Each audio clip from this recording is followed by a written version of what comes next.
বাংলাদেশকে নিয়ে খেলে।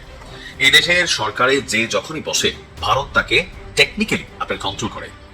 ইতিহাসে নজিরবিহীন এক সিদ্ধান্ত নিয়েছে ভারত, আর এই সিদ্ধান্তে যেহেতু সরকারে এই মুহূর্তে বিএনপি সরকার আসীন আছে, সো এটার একটা চাপ এই সরকারকে আসলে মোকাবেলা করতে হবে। যদিও এটার সাথে সরকারের কি আসলে কোন রকম সক্ষতা রয়েছে, অথবা এখানে কি কোন রকম চুক্তি আছে, নাকি ভারত তাদের গায়ের জোরে এই কাজগুলা করছে? উত্তর হচ্ছে ভারত বরাবরের মতন গায়ের জোরে এক অদ্ভুত সিদ্ধান্ত নিয়েছে। ভিপি নুরকে দিয়ে এনসিপি ও শিবিরকে ডিল করাতে যে বিএনপির আমসালা দুটে গেছে। বিএনপির অবস্থা 12টা বেজে গেছে। ভিপি নুর ব্যর্থ, বিএনপি এখানে ধরা খেয়েছে। দর্শক, বিএনপির একটা ক্রাইসিস যে জুলাই আন্দোলনের সাথে সরাসরি জড়িত কেউ বিএনপির সাথে নাই। জুলাই আন্দোলনের নেতৃবৃন্দ সবাই জামাত জোটে। বিএনপির অনেকে ব্যক্তিগতভাবে জুলাই আন্দোলন করেছে, কিন্তু দল হিসেবে বিএনপি কোনো কর্মসূচি ছিল না জুলাইতে। বিএনপি জুলাই বিপ্লবের সুফল ভোগ করেছে, বেনিফিশিয়ারি, বাট দল হিসেবে কিন্তু তাদের কোনো কর্মসূচি ছিল না। সম্ভবত 36 দিনে তাদের একটা কর্মসূচি ছিল, গায়েবানা জানাজা। পৃথিবীতে ইসলামের নামে যত দল আছে তার মধ্যে একটি দল হলো পৃথিবীতে সবচেয়ে মুনাফিক, সেটা হলো বাংলাদেশের জামাত ইসলাম। এই পৃথিবীর বেশিরভাগ পত্রিকাতে, বড় বড় পত্রিকাতে লেখা হয়েছে পৃথিবীতে ইসলামের নামে যত দল আছে তার মধ্যে একটি দল হলো পৃথিবীতে সবচেয়ে মুনাফিক, সেটা হলো বাংলাদেশের জামাত ইসলাম। আপনি তো দীর্ঘদিন গুপ্ত ছিলেন, গুপ্তভাবে থেকে রাজনীতি করেছেন, আসলে দাড়ি চুল রেখে গুপ্ত ছিলেন কেন? তো দাড়ি রেখেছিলাম, অনেক বড় চুল রেখেছিলাম, সেটা হচ্ছে কৌশল ছিল, যাতে আমি বিভিন্ন কৌশল অবলম্বন করে প্রশাসনের চোখ ফাঁকি দিয়ে আমার আন্দোলনগুলো আমি পৌঁছাইতে পারি। আমার গন্তব্যটা ছিল আন্দোলন। আজকে আমরা এখানে সবাই, কারণ ওই লন্ডন বৈঠকেই নির্বাচনের তারিখ ঠিক হয়েছিল। ওই লন্ডনের বৈঠকেই প্রধান উপদেষ্টা রাজি হয়েছিলেন যে দ্রুত ফেব্রুয়ারির মধ্যে এটি নির্বাচন দেবেন। লন্ডনে যে সভা হলো, যে ঐতিহাসিক পাকিস্তান পাঠাই দিব, চোরের বাচ্চাগুলোরে পাকিস্তান পাঠাই দিব। সাল থেকে নতুন ধারা বাংলাদেশ করি। আমি তো এই মহিলাটা ছেড়ে দেন, মহিলাটা কেন করতে? সেটা আমার ভাই প্রশ্ন করছে, আমার ভাই। আপনি তো সেই প্রশ্ন আপনি সাংবাদিক, আপনি প্রশ্ন করেন, তুমি না হলে উনি আমাদের মহিলাদের এই পুরুষদের মহিলাদেরকে যতদিন আমরা সংসদে আছি জুলাই সনদ বাস্তবায়ন, গণভোট বাস্তবায়নের পক্ষে কথা বলার জন্য, আর রাজপথে আছেন আল্লামা মামুনুল হক সহ নাসিরউদ্দিন পাটোয়ারিরা।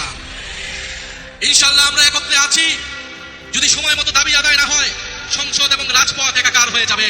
আমি বলেছিলাম বিএনপির সবচেয়ে বড় শত্রু হবে জামাত। আজকে কথাটা প্রমাণিত হয়েছে কিনা আপনারা?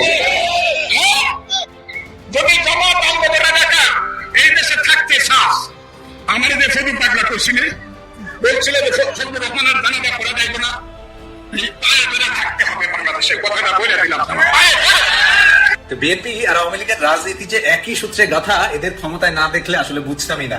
জুলাই পরবর্তী সময়ে এই নতুন ক্ষমতা পায়া যে এরা কত বড় মুনাফেক হয়ে উঠতে পারে, সেটা এদের চেহারা না দেখলে আসলে বুঝতামই না এরা কত বড় মুনাফেক। বাংলাদেশের সীমান্তবর্তী যে সকল নদী আছে, নদী এলাকায় কাঁটাতারের বেড়া দেওয়া কঠিন, কারণ নদীর মধ্যে আপনি কাঁটাতারের বেড়া কিভাবে দিবেন?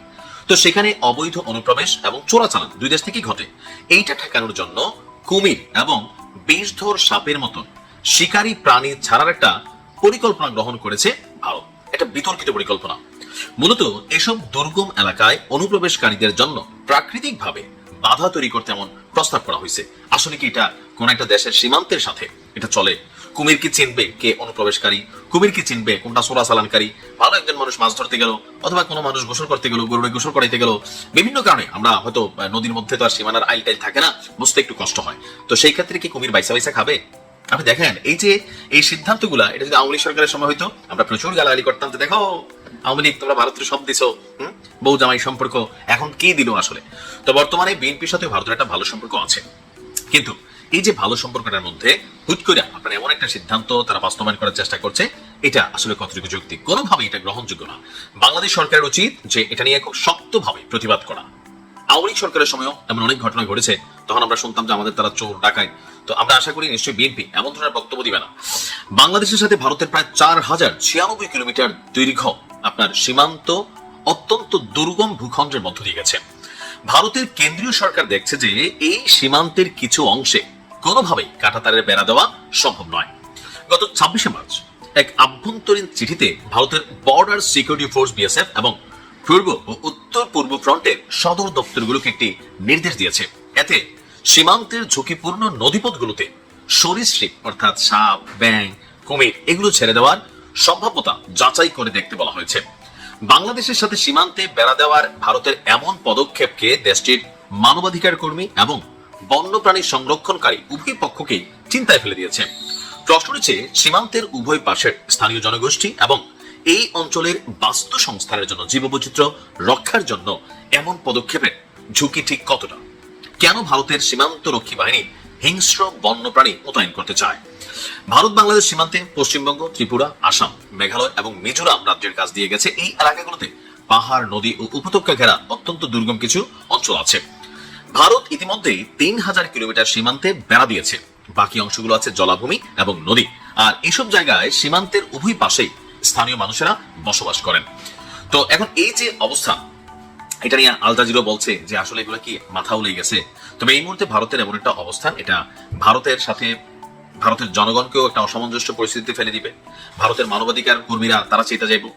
তারপর হচ্ছে যে এই মুহূর্তে বন্যপ্রাণী নিয়ে যারা কাজ করে তারাও চেতে যাবে। আর সরকার, যেহেতু বাংলাদেশ সরকার এই মুহূর্তে বিএনপি সরকার আছে, আমি মনে করি সরকারের পক্ষ থেকে খুবই কড়া ভাবে একটা রিয়াকশন দেওয়া উচিত যে বাসর ঘরে বিলাই মেরে ফেলতে হবে, নয়তো এই বিড়াল কিন্তু আঁচড় দিবে। আশা করি ভারতকে আল্লাহ কিছু বুঝ জ্ঞান দিবে। ভালো থাকুন। ভিপি দিয়ে এনসিপি ও শিবিরকে ডিল করাতে যে বিএনপির আমসালা দুটেই গেছে। বিএনপির অবস্থা 12টা বেজে গেছে। ভিপি ব্যর্থ, বিএনপি এখানে ধরা খেয়েছে।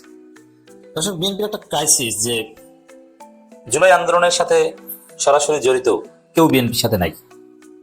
জুলাই আন্দোলনের নেতৃবৃন্দ সবাই জামাত জোটে। বিএনপির অনেকে ব্যক্তিগতভাবে জুলাই আন্দোলন করেছে, কিন্তু দল হিসেবে বিএনপি কোনো কর্মসূচি ছিল না জুলাইতে। বিএনপি জুলাই বিপ্লবের সুফল ভোগ করেছে, বেনিফিশিয়ারি, বাট দল হিসেবে কিন্তু তাদের কোনো কর্মসূচি ছিল না। সম্ভবত 36 দিনে তাদের একটা কর্মসূচি ছিল, গায়েবানা জানাজা বাইতুল মোকাররমে, সেটা পড়তে পারেনি। মির্জা ফখরুলদেরকে ফিরিয়ে দেওয়া হয়েছে। এছাড়া প্রকাশ্যে অবরোধ, যেমন ঢাকা ব্লকেট, অমুক তমুক, যে নানান কর্মসূচি ছিল, কোনো একটাই বিএনপি স্টেটমেন্ট দিয়ে সমর্থন জানিয়েছে এরকম কোনো প্রমাণ নেই। দর্শক, বিএনপি জুলাই আন্দোলনের দল নয়। এমনকি বিএনপির পরাজিত এমপি ক্যান্ডিডেটরা অনেকে আক্ষেপ করে বলছেন, হ্যাঁ তোমরা এত জুলাই করো, জুলাইয়ের পক্ষের শক্তি কেন ক্ষমতা আসতে পারেনি? ক্ষমতায় তো এসেছে বিএনপির, মানে বিএনপির অনেকে জুলাইয়ের পক্ষের শক্তি মনে করে না। বাট বিএনপি জুলাই আন্দোলনের পক্ষে ছিল, এতে কোনো সন্দেহ নেই। বাট জুলাই নেতৃত্ব দানকারী নয়। বিএনপির অনেকে শহীদ হয়েছে, এটাও ঠিক, বাট তারা বিএনপির ডাকে রাজপথে নামে। আপনি একটা কর্মসূচি দেখেন তো, যে বিএনপি বলেছে আসেন আমরা অবরোধ করি, হরতাল করি। পুরো 36 দিনে এরকম বিএনপি কোনো কর্মসূচি ছিল না। তাহলে বিএনপির অনেকে যে রাজপথে নেমেছে, তারা বৈষম্য বিরোধী ছাত্র আন্দোলনের ডাকে রাজপথে নেমেছে। এখন বিএনপি ক্ষমতায় আসছে, বিএনপি বেনিফিশিয়ারি পার্টি। আর যারা জুলাই আন্দোলন করেছে, স্বাভাবিক যে তাদের যেহেতু রাজনৈতিক দল ছিল না, তাদের পক্ষে হুট করে ক্ষমতা আসা সম্ভব নয়। কারণ প্রতিষ্ঠিত যারা রাজনৈতিক দল, ভোটের রাজনীতির অনেক হিসাব সমীকরণ কাজ করে। আন্দোলনের সময় কারা কি করেছে জনগণ ওগুলো মনে রাখে না, এবং একদম প্রত্যন্ত অঞ্চলের সাধারণ মানুষের ভোটটা বক্স পর্যন্ত নিতে যে শক্তি সক্ষমতা, যে টাকা পয়সা দরকার, এগুলো একমাত্র বিএনপি ছিল, বিএনপি জিতেছে। কিন্তু বিএনপি দেখেছে যে তারা এত কিছু করেছে, এত কিছু করছে, তাদের জুলাই আন্দোলনে একটা স্টেক দরকার। সবচেয়ে বড় বিষয় যে এরকম তরুণ কেউ নাই, সব তরুণরা জামাতের সাথে। ছাত্রদল একটা সংগঠন আছে, কিন্তু ছাত্রদলে কোনো তরুণ নাই, এরা অনেকটা বৃদ্ধ টাইপের বা মধ্যবয়সী। এটা নিয়ে খুব ক্রাইসিস। বা নেতৃত্ব দানকারী বা ক্যারিশমেটিক কোনো তরুণ, হ্যাঁ ভিপিনু ডেফিনেটলি ক্যারিশমেটিক তরুণ, আলাদা একটা ওয়েট, আলাদা একটা গ্রহণযোগ্যতা তার আছে। ভিপিনুর তারুণের ক্রেজ ছিল এক সময়, এখনো তার একটা তাসির আছে। কিন্তু বিএনপিতে কিন্তু এরকম কেউ নাই। বিএনপিতে দেখান তো যে তরুণদের মধ্যে ভিপিনুর মতো গ্রহণযোগ্য ইনফ্লুয়েন্সিয়াল কেউ আছে? কেউ নেই। একদম অল্প বয়সে পুরো বাংলাদেশের সেলিব্রিটি বিএনপি করে দেখান, একজন পারলে দেখাতে পারবেন না। অথবা কয়েকজন এসেছিল কিন্তু ঢক করতে পারেনি, যেমন মুগ্ধর ভাই স্নিগ্ধ এসেছিল, কিন্তু সে এক পর্যায়ে নিষ্ক্রিয় হয়ে পড়েছে, নমিনেশন পায়নি। আর দ্বিতীয় কথা, আসলেও লাভ নেই, কারণ স্নিগ্ধ তো ভাইয়ের কোটা এসেছে, ও নিজে কি করেছে। কিন্তু ভিপিনুরের সংগ্রাম দীর্ঘদিনের সংগ্রাম। এইসব চিন্তা ভাবনা থেকে বিএনপি দেখেছে, যেহেতু আমাদের কোনো তরুণ নাই, তারুণ্যকে আকৃষ্ট করার মতো বা তারুণ্যকে ডিল করার মতো আমাদের কেউ নাই, সব জামাতের সাথে চলে গেছে। হ্যাঁ, ভোটের রাজনীতির নানান মেকানিজমে, ডিপ স্টেট মেকানিজমে আমরা ক্ষমতা এসেছি, কিন্তু তারুণ্যের সাথে তো আমাদের অ্যাক্সেস নাই। তরুণরা স্বরাষ্ট্রমন্ত্রী মিরপুর স্টেডিয়ামে খেলা দেখতে গেলে সবাই ভুয়া স্লোগান দেয়, এই পরিস্থিতিতে অনেক আগে থেকেই বিএনপি টার্গেট করেছিল যে আমরা যে কোনো একটা তারুণ্য ভিত্তিক দল বা ছোট নেতৃত্বকে আমরা নিব, সাথে রাখবো, তাদেরকে দিয়ে অন্য সবাইকে ডিল করার চেষ্টা করবো। এই জন্য ভিপিনুরকে পছন্দ করে, যেহেতু ভিপিনুর খুব সহজে এরশাদের মতো ইউজ করা যায়, সকালে এক কথা বলানো যায়, বিকালে এক কথা বলানো যায়। ভিপিনুরের সেক্রেটারিকে দল থেকে পদত্যাগ করিয়ে ধানের শীষে নির্বাচন করিয়ে তার ক্যারিয়ার শেষ করে দেওয়া যায়। অতএব ওদেরকে ব্যবহার করা যাবে। এছাড়া অন্যান্য যারা আছে তারা ব্যবহৃত হবে না, তাদের একটা দীর্ঘমেয়াদী মিশন আছে। আর ভিপিনুরের চিন্তাই হচ্ছে যে ব্যক্তি ভিত্তিক, আর একবার হতে বললে হলো, ওদের ভবিষ্যৎ চিন্তা ওরা করে না বা করেনি। তো এই জায়গায় ভিপিনুরকে সাথে রেখেছে, মন্ত্রী বানিয়েছে এবং যথেষ্ট মূল্যায়ন করছে। যে কেন? যে তোমরা তো তরুণ, তরুণ শিবিরদেরকে তোমরা প্রোটেক্ট করো। মারামারির মাধ্যমে যে এটা না, কিন্তু তোমরাও তরুণ, শিবিরও তরুণ, তোমাদেরও ছাত্র সংগঠন আছে, এটার মাধ্যমে ব্যালেন্স করো। এনসিপি তরুণ, এনসিপি যদি তারুণ্য ভিত্তিক দল বলে, তোমরাও বলো যে আমরা গণঅধিকার পরিষদ তারুণ্য ভিত্তিক দল, আমরাও তো বিএনপির সাথে আছি। এভাবে একটা ব্যালেন্স করো। এই প্রজেক্ট বিএনপি রান করেছে, বাট কোনো কাজ হয়নি। এখানে ভিপিনুর ব্যর্থ এবং বিএনপির অবস্থা 12টা বেজে গেছে। দেখেন, ভিপিনুর এমন ট্রলের মুখে পড়েছেন এবং ভিপিনুরের এমন অবস্থা, তারুণ্যের মাঝে ভিপিনুরের গ্রহণযোগ্যতা তো দূরের কথা, ভিপিনুরের দলের লোকজনই কেউ তার দলে থাকছে না, সবাই এনসিপিতে যোগ দিচ্ছে প্রতিনিয়ত। মানে ভিপিনুরের দল কিন্তু নাই, গণঅধিকার পরিষদ বলতে কোনো দল নাই, believe it or not. Gono Odhikar পরিষদের চেয়ারম্যান, এমপি, মন্ত্রী, ইটস ট্রু, বাট গণঅধিকার পরিষদ বলতে কিছু নেই। ছাত্র অধিকার পরিষদের সব গুরুত্বপূর্ণ নেতা এনসিপিতে যোগ দিয়েছে, সাবেক সভাপতিরা প্রায় সবাই এনসিপিতে যোগ দিয়েছে, জেলা পর্যায়ে, উপজেলা পর্যায়ে, এমনকি এখন ইউনিয়ন পর্যায়ের নেতৃবৃন্দ এনসিপিতে যোগ দিয়েছে, কারণ মাঠ পর্যায়ে তাদের কোনো কার্যক্রম নেই। বরিশালের একটা নিউজ দেখলাম আমার দেশ পত্রিকায়, একদম উপজেলা ইউনিয়ন পর্যায়ে এনসিপির সভাপতি সেক্রেটারিরা সবাই, গণঅধিকার পরিষদের সভাপতি সেক্রেটারিরা এরা এনসিপিতে যোগ দিচ্ছে। এর মানে আসলে গণঅধিকার পরিষদের কোনো কার্যক্রম নাই। এখানে যেটা হয়েছে যে বিএনপি যেটা চেয়েছিল যে ভিপিনুরের মাধ্যমে এনসিপি, শিবির এদের সাথে একটা ব্যালেন্স করা হবে, সেটা তো হয়ই নাই, বরং ভিপিনুরের রাজনীতি নাই। তো দর্শক, ভিপিনুর মাঝে মাঝে এই কারণে এনসিপির বিরুদ্ধে বলার চেষ্টা করেন, শিবিরের বিরুদ্ধে বলার চেষ্টা করেন। কেন বলেন?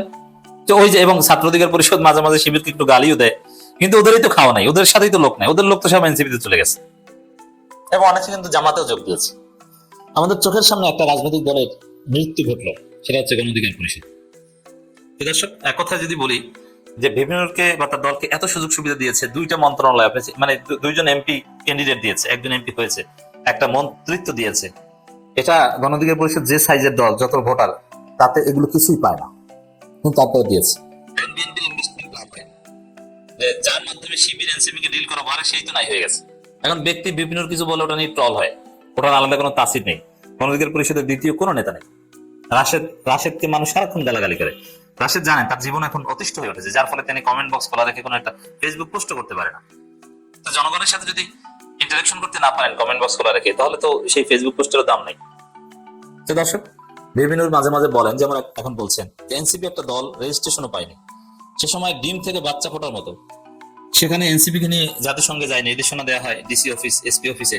কেন ডক্টর ইউনূস এটা করবেন? আরে এনসিপি কে না ভাই, ওটা হলো যে জুলাই যোদ্ধাদের বা বৈষম্যবিরোধী ছাত্র যাদের নেতৃত্বে দেশটা দ্বিতীয়বার স্বাধীন হয়েছে, তাদের ক্ষেত্রে ওটা এনসিপি দল হয়ে ওঠেনি তখন, নাম্বার 1।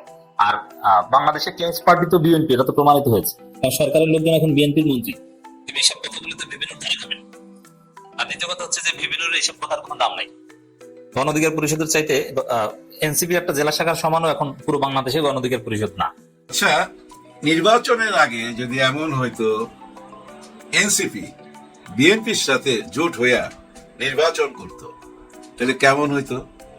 এখন তো 6টা আসন পাইছে, আমার মনে হয় ডাবল পাইতো, ডাবল কনফার্ম, যদি বিএনপির সাথে থাকতো, বড় দল তো। কিন্তু এনসিপি যদি বিএনপির সাথে আসতো, তাহলে এই যে আন্দালি পার্থ, জুনাইদ সাকি, ভিপি নূর বা এরকম যারা আছে, তারা কি পাত্তা পাইতো? আমার মনে হয় না পাত্তা পাইতো। বিএনপির পক্ষে দাঁড়ায় যখন হাসনাত আব্দুল্লাহ চিৎকার করতো, আর পাটোয়ারি যদিও যাইতো, পাপেরই পাস করতো কনফার্ম, যদি বিএনপির সাথে থাকতো, যেভাবে চিৎকার করতো নূর, আন্দালি পার্থ, সাকি, এদের কোনো দরকার হইতো? নিশ্চয়ই না, এরা কোনো দাম পাইতো না। আসলে বিএনপির মধ্যে না ভালো বক্তা দরকার ছিল, যার জন্য ইনাদেরকে নেওয়া হয়েছে। আর এনসিপি যায় নাই, এনসিপি চলে গেল জামাতের সঙ্গে। সর্বনাশটা এখানেই হয়েছে, বুঝছেন? এই যে জুলাই নিয়ে এত কথাবার্তা না, কিছুই করতে হইতো না যদি বিএনপির সাথে এনসিপি থাকতো। মিলও কত সুন্দর দেখেন, এনসিপি বিএনপি শুনতে কাছাকাছি, ভাই ভাই। যদি এটা হয়ে যেত না, জুলাই নিয়ে কোনো তর্ক বিতর্ক করতে হইতো না, একেবারে চোখ বন্ধ করে জুলাই সনদপত্র বাংলাদেশের সবাই হাতে হাতে ধরাই দিত। 20 কোটি সনদপত্র ছাপায়া সিগনেচার কইরা 20 কোটি মানুষের হাতে ধরাই দিত। কারণ পুরা ক্রেডিটটা তো চলে যেত বিএনপি আর এনসিপি। তারা 71ও আছে, তারা আবার 24ও আছে। এরকম একটা হইতোই, বুঝছেন, যদি এনসিপি বিএনপির সঙ্গে থাকতো। ভুলটা হয়েছে ওই জামাতের সঙ্গে যায়, জামাতের সঙ্গে যাওয়ার কারণেই কিন্তু আজকে এত কাহিনী। দেখেন, আসলে কিন্তু পবিত্র জায়গা এই সংসদ ভবন। হ্যাঁ, ওখানে কিন্তু সবাই মিথ্যা কথা বলতে পারে না। যেমন আমাদের সালাউদ্দিন সাহেব, উনি কিন্তু মিথ্যা কথা বলে নাই, সত্যটা বলছে, এজন্য ধন্যবাদ দিতে হবে। হাটের মধ্যে হাড়ি ভাঙছে ঠিকই, কিন্তু সত্যটা তো বলছে। এতদিন আমরা কানা ঘুষা শুনতেছিলাম, কানা ঘুষা কি সরাসরি তারা বলতেছিল। তাদেরকে খুব একটা দোষ দিতে পারবেন না, কিন্তু নির্বাচনের আগে থেকেই তো তারা নার পক্ষে, যে না আমরা এর সাথে নাই। তারপরে একটা টাইমে যখন দেখছে না না না, কিন্তু আবার ডক্টর ইউনূসও ঘাউরা, সে বলতেছে সংস্কার করুন, বিচার করুন, তারপরে নির্বাচন দিব। তার মানে সে তো রাজি না, সংস্কার করবে, বিচার করবে, কবে নির্বাচন দিবে। এতদিন কি অপেক্ষা করা যায়? ওনারা তো 5ই আগস্টের পরে 7ই আগস্টই নির্বাচন চাইছে বিএনপি। ওনারা তো নির্বাচনই চাইতেছিল বারবার, কিন্তু নির্বাচন দিতেছিল না।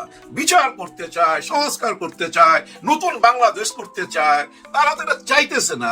জোর করে তাদেরকে খাওয়ানো হইতেছিল। একটা টাইমে তারা না পাই না কথা দিছে, হ্যাঁ ঠিক আছে আমরা রাজি, আমরা রাজি।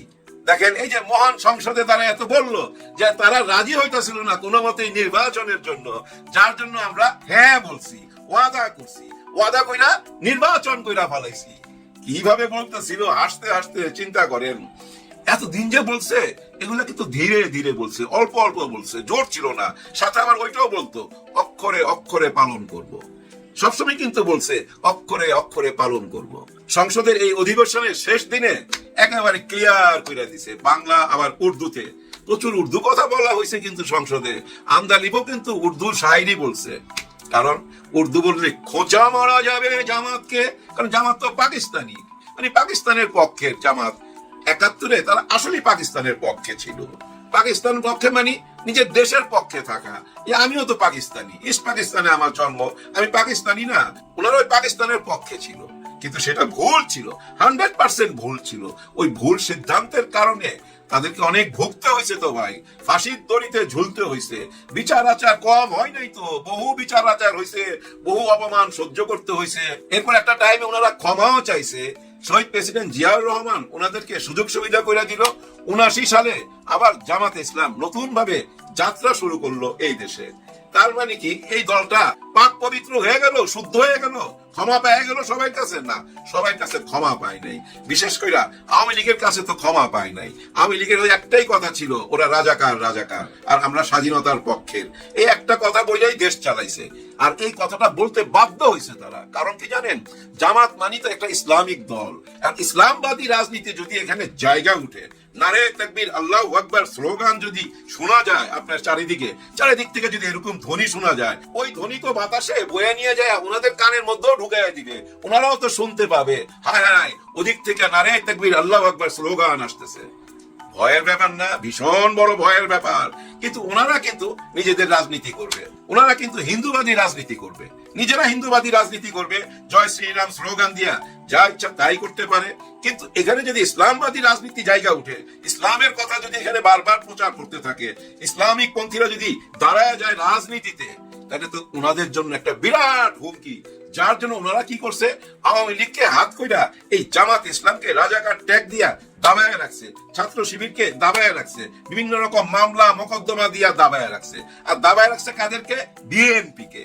দেখেন, যখনই আওয়ামী লীগ বলতো জামাত বিএনপি অথবা বিএনপি জামাত, এই কথাটা কিন্তু শেখ হাসিনা বলতো। কখনো এমন বলে নাই শুধু বিএনপি বা জামাত, এটা বলে নাই, বিএনপি জামাত অথবা জামাত বিএনপি, এভাবেই তো কথা বলতো। এই বিএনপিও কিন্তু মজলুমের দলে ছিল, যার জন্য বিএনপি জামাত শিবির দেশের জনগণ মিলা সবাই মিলে একটা 5ই আগস্ট ঘটাইলো। 5ই আগস্টে কি হইলো সবই এখন অতীত, এগুলো এখন মুইছা যাইতেছে ধীরে ধীরে। এই জুলাই খায়া ফেলাইছে ভাই, জুলাই খায়া ফেলাইছে, হজম কইরা ফেলাইছে। কিভাবে বলতেছে ওপেন বইলা বেড়াইতেছে যে ওই সংস্কার আর ওই বিচারের অপেক্ষা থাকলে নির্বাচন আরো 5 বছর পর হইতো, যার জন্য আমরা রাজি হয়ে গেছি। মানে মিথ্যা প্রতিশ্রুতি দিছি, মিথ্যা জবান দিছি, মিথ্যা ওয়াদা করছি, জাতির সাথে মিথ্যা কথা বলছে। এটা আবার সংসদে দাঁড়ায় বলতেছে, কারণ সংসদে তো মিথ্যা কথা উনি বলে না। হ্যাঁ, সালাউদ্দিন সাহেব সংসদে মিথ্যা কথা বলে না, যার জন্য ওপেন কইরা দিছে। এতদিন রাইখা ঢাইকা বললো, এতদিন তো রাইখা ঢাইকা বলছে, কিন্তু হঠাৎ করে এইভাবে ওপেন করে দিল কেন? সাহসটা কোথায়? জোরটা কোথায়? সাহসটা তো আছে, যেহেতু ওনারাই সবচেয়ে বড় দল এখন বর্তমানে, সাহস এখানে আছে, কিন্তু কোমরের জোরটা কোথায়? তাহলে কোমরের জোরটা কোথায়? কোন জোরে এভাবে ওপেন বইলা দিল যে আমরা প্রতারণা করছি, ওয়াদা ভঙ্গ করছি? একরকম বেইমানি তো, মুনাফিকি। ওপেন বলতেছে, দেখেন ভাই, মিডিয়াতে ছড়ায় গেছে এই কথাটা নিয়ে যে হ্যাঁ উনি এটা কি বললো। এতদিন সবাই রাইখা রাইখা বলতেছিল, এখন ওপেন বইলা দিছে। তার মানে কোমর একটা জোর আসছে, পাওয়ার আসছে। সে পাওয়ারটা কি? শেখ হাসিনার পাওয়ার। হ্যাঁ, শেখ হাসিনার পাওয়ারটা হয়তো ওনাদেরকে সাহস দিছে।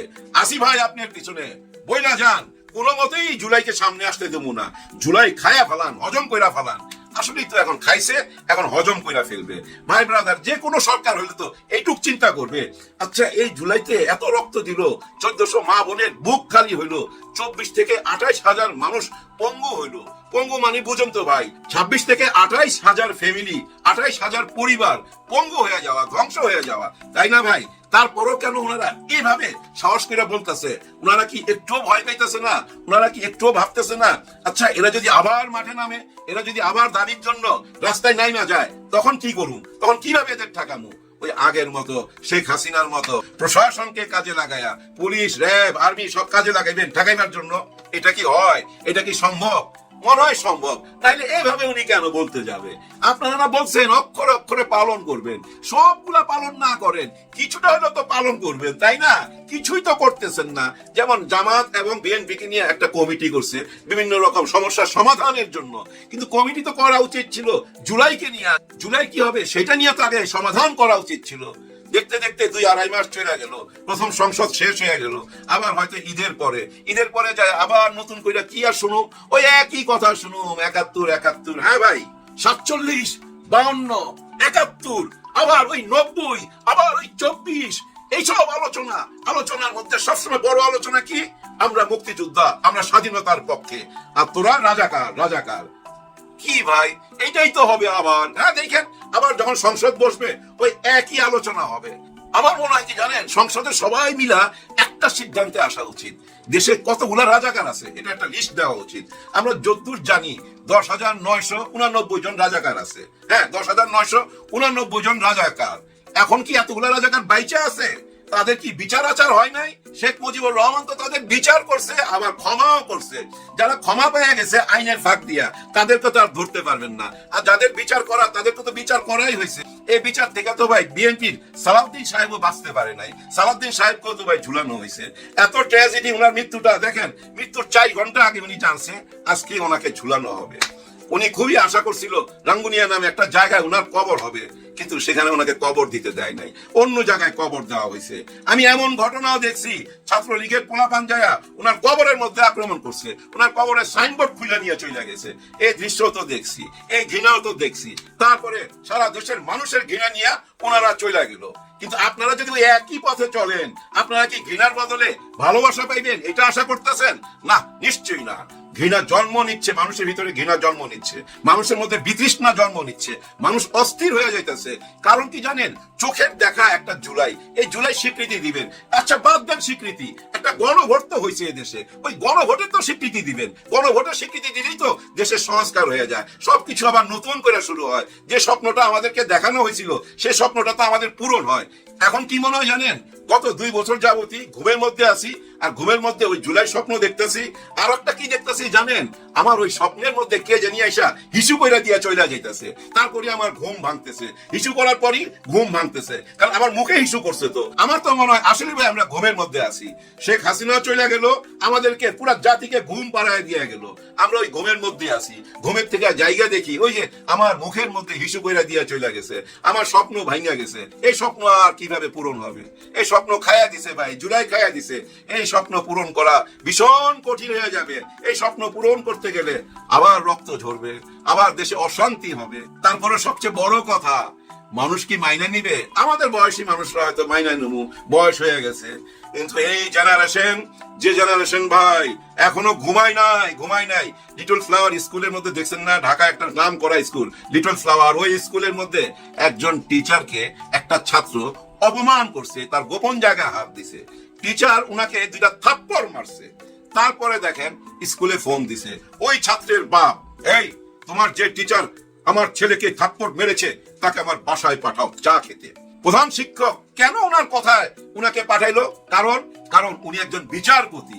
উনার বাসায় যাওয়ার পর চা ঠিকই খাওয়াইছে, চা খাওয়া তার ছেলের কাছে মাফ চাইছে। চিন্তা করেন, এখন এটা জানার পর ছাত্ররা, সারা স্কুলের ছাত্ররা যখন জানছে তাদের শিক্ষককে বাসায় ডাইকা নিয়ে অপমান করছে, এখন রাস্তায় নাইমা গেছে। এখন তাদের দাবি ওই বিচারপতিকে তাদের কাছে ক্ষমা চাইতে হবে। ব্যাপারটা দেখছেন কতটা জটিলতা দেখা দিল? কারণ পাওয়ার। হ্যাঁ, উনি পাওয়ার দেখাইছে, পাওয়ার দেখায় বাসায় ডাকছে। আচ্ছা ভাই, আমার কথা, সে শত্রু হোক, যত বড়ই শত্রু হোক, আমি তাকে চায়ের দাওয়াত দিছি, সে আমার মেহমান, তাকে আমি বাসায় না 2টা কথা বলতে পারি হয়তো আমার ছেলে ভুল করছে, আপনি কিছু মনে করেন না। কিন্তু তাকে দিয়া, ওই টিচারকে দিয়া ছাত্রের কাছে মাফ চাইবেন, এইভাবে পাওয়ার দেখাইবেন? ঠিক এইভাবেই কিন্তু পাওয়ার দেখানো হলো। এই যে সংসদে যেটা বলা হলো না, এটা কিন্তু পাওয়ার, ক্ষমতা দেখাই দিল। এই ক্ষমতার বিরুদ্ধে মানুষ রুইখা দাঁড়াবার অভ্যাস হয়ে গেছে। তো এই জেনারেশনকে দাবায় রাখতে পারবেন না। এই যে আর 2-3 মাস পরে আবার জুলাই আসতেছে, ওই পর্যন্ত হয়তো অপেক্ষা করবে। জুলাই আসলেই আবার আগুনের বৃষ্টি হইতে পারে, সামাল দিতে পারবেন না, আবার আগুনের বৃষ্টি হইতে পারে।